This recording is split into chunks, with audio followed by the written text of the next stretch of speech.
What is up, everybody? It is I, Ronin, and today I'm coming at you with a learning how to play for the weather or weathery. Uh, I had this old list from a while ago. I never really made a video on it, but I tried it out, and it actually still works surprisingly well.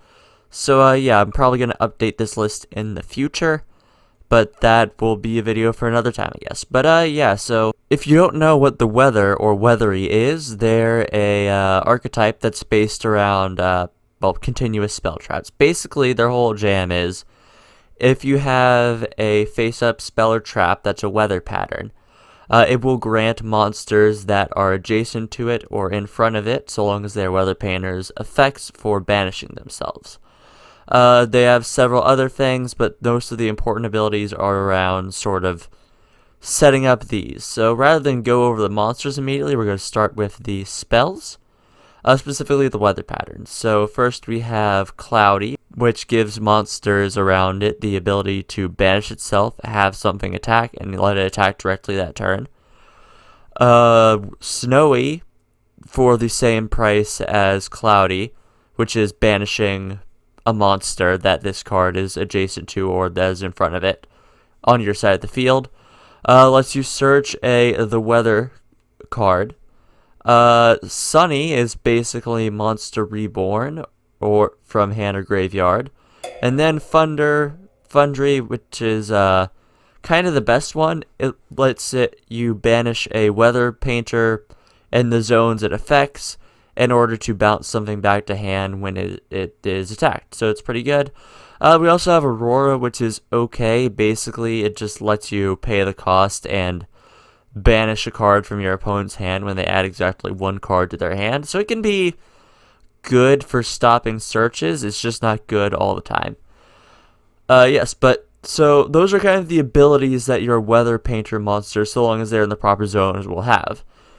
Beyond that, they do have some of their own effects. A common effect example is all of them special summon themselves back if they're banished for a monster effect given by a canvas. Termor lets you send a continuous spell trap from your field to the grave in order to set a canvas from deck. Sleet lets you recover them. We have the boss monster, which is Aurora. Basically, she protects them by making it so they cannot protect your canvases, that is. She also has the ability when she is normaled to place a weather spell trap face up into the spell and trap zone. Rainy, when special summon, lets you place a weather spell trap from your hand or face up.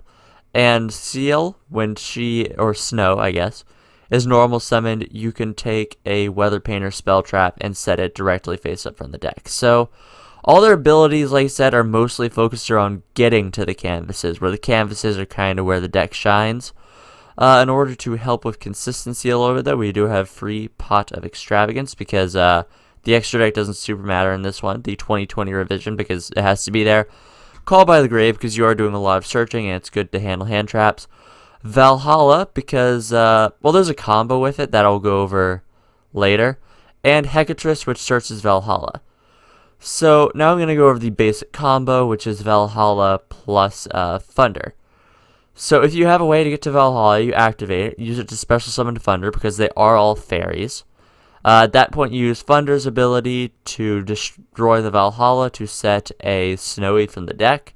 And once your Snowy is there, you can use its effect, banish the Thunder to search Snow, normal summon Snow to set Thunder from the deck. So that's kinda the basic turn 1 combo, and from there, it's just sort of grinding out your opponent. The biggest problem with the deck is that it just doesn't have a way to really accelerate you towards a win. Like, it controls the field perfectly fine.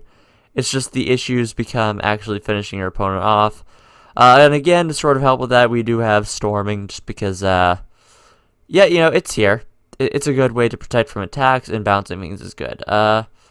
The majority of the extra deck is just utility stuff, like Engineer, in case, you know, destruction effects, Utopia, and the Utopia team for outing monsters, Dante, because it's a level 3 Xyz. The only thing really worth talking about is the boss monster, which is a little interesting. So it is a link free. has all the good arrows, requires free the weather monsters, and it makes it so that when your opponent would special summon monsters as a quick effect, you can send this link summon card to the grave to negate the summon, and it destroys the monsters. And once per turn, during the standby phase of the turn after it was banished from the field, to activate a weather trap card, roll spell trap, you can special it like all the others, and basically it gains all the abilities of the weather painters that are affected by spell traps. So if you have this and say it's pointing to snow, and snow has the abilities of snowy and thunder, Rainbow would be able to use all of those effects essentially. So it's a really good boss monster actually. It's just nearly impossible to summon in an ideal scenario. So keep that in mind. Now for the side deck, we have free copies of Ash, free Ghost Ogre for some hand trap action, free MST because discarding weirdly hurts sometimes in this deck and sometimes it doesn't. It's weird. This is safer. One Rain, which is another canvas. Rain makes it so that you can return spell traps to the hand. We also have 2 more Cloudy in case we ever need to have more attack, 2 more Sunny in case it's a particularly grave heavy matchup, and 1 more Aurora in case our opponent is searching a lot. Now, like I said, this list is not up to date, hardly, so I am going to be updating it, but I did manage to get a few really good replays that I think demonstrate sort of basic weather archetype plays, even if they're not like the absolute greatest. It does show sort of the basic idea of weaknesses and strength of the deck. So yeah, I'll see you guys in the first replay. Alright, well in the first of 2 replays of ShadCon, we are Tab, as usual, and this duel our opponent did quit fairly early, but does show the full sort of turn 1 play. So I am going to be showing it for sort of like the deck strengths. But yeah, so we're playing against Lightsworn Zombie thing, as you can see, and we did manage to go first. You always want to go first with this deck. So we're going to go ahead and have to use the Hecatrice twice. It is not once per turn, thankfully, so we are able to get to the Valhalla. Activate the Valhalla to special summon Thunder because we don't have any monsters on the field. Thunder's effect will send Valhalla to the grave to replace it with the Snowy. Then we'll use the effect gain from Snowy to search Snow. Then we'll normal summon Snow, which will set the Thundery canvas from the deck. And then because of Thunder's ability, he will return. And yeah, that's pretty much the play. Set up disruption, set up searches, and hope your opponent kind of attacks into you. And that's pretty much the game plan from there. If this had continued and he had, say, targeted one of our guys or something, at that point we would probably banish it with the Snowy to search something for next turn, or do an in-phase search even as well. So yeah, no, it's pretty solid. That's basically the ideal turn 1. Now we'll go over when the deck does not do so ideally. I'll see you guys there. Alright, one of the second and final replay of Rob's. This time we unfortunately did not manage to go first. However, he looks like he's just playing like a BA, just like BA mill, kinda. I would have never thought to combine BA and Lightsworn, but okay, like, interesting enough. Yeah, so we agreed to the 2020, and our opponent will be going first. That's not something you want. So they're just going to summon the Lumina. I feel like you could have done other things with this hand. I mean, could you have done other things with this hand? Actually, I'm not really sure. No, he just sort of bricked. Okay, that's not his fault then. But it is going to be our turn. He's going to go and get some searches for mills. And we get the Pot of Extravagance, which is pretty good. So we banish it, draw 2. And at this point, we have sort of gotten where we need to be. So you always want to open with Thunder and a continuous spell or Snow. Those are like the 2 most important things you can have because they start basically all of your plays. So we're going to go ahead and normal summon Snow to go ahead and get the Snowy pattern. Banish it with its gained effect to summon to get Thunder, activate the Hall, and then we basically are able to just sort of do another version of the turn 1 combo. He did use the damage juggler there to stop damage.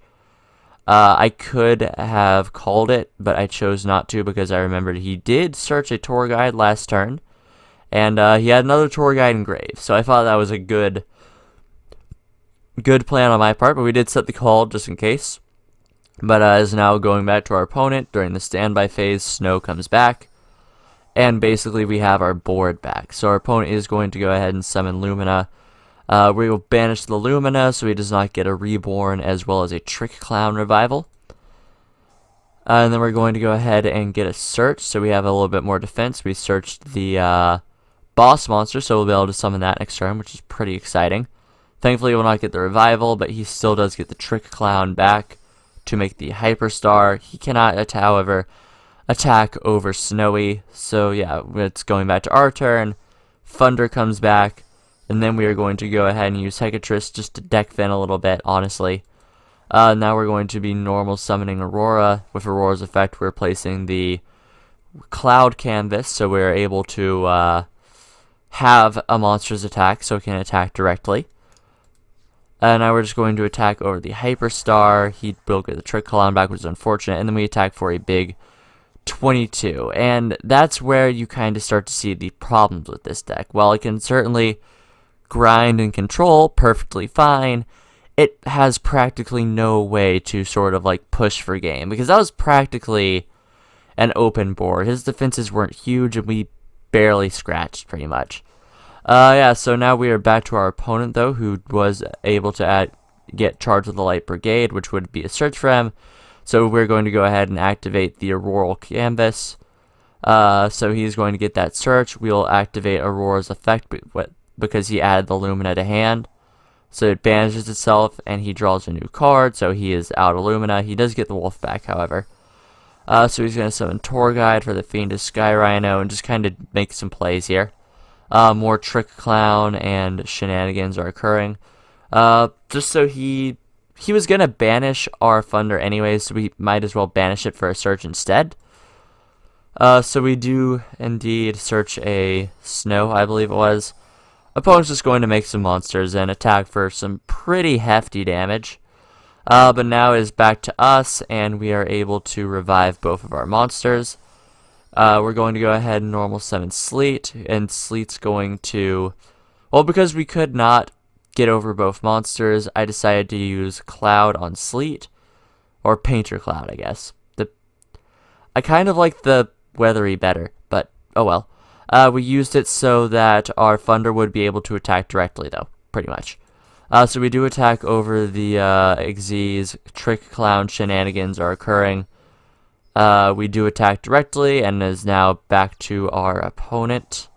And we're going to go ahead and get rid of what he drew. He unfortunately just drew another copy of it. So yeah, our opponent's going to just go ahead and make some rank 4s, refresh that hand, banish things, and get Trick Clown effects. So we're going to go ahead and banish and search, in case we somehow manage to survive this turn. And we actually could have, if we had survived. Unfortunately, we did not. Because he is able to just banish our stuff.